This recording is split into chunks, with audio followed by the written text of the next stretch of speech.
Hi friends, welcome back to మన channel. మన తెలుగువారి ఇళ్ళల్లో ఉదయాన్నే బ్రేక్ఫాస్ట్ అనగానే గుర్తొచ్చేది ఇడ్లీ, దోశ.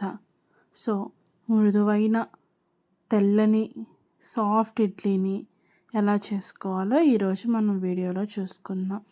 ముందుగా ఒక కప్పు మినపగుండ్లకి 2 కప్పుల ఇడ్లీ రవ్వ తీసుకొని ఒక 6 అవర్స్ అయినా నానబెట్టుకోవాలి. 2-3 టైమ్స్ వాష్ చేసి. ఒక 6 అవర్స్ నానిన తర్వాత మొదటగా మినపగుండ్లని మెత్తగా మిక్సీ పెట్టుకొని దాంట్లోనికి నానబెట్టుకున్నాం కదా, ఆ రవ్వని కూడా కలుపుకొని చూస్తున్నారు కదా, ఇలా మొత్తం కలిపేసుకొని ఫర్మెంట్ చేస్తే నైట్ అంతా ఉంచితే నెక్స్ట్ డేకి ఇలా పొంగి ఉంటుంది. ఇలా పొంగిన దాన్ని కొంచెం మంచిగా కలుపుకొని కొంచెం ఉప్పు వేసుకొని పిండి అనేది చూస్తున్నారు కదా, ఇలా జారుడుగా ఉంటేనే మనకి మెత్తగా వస్తాయి ఇడ్లీ.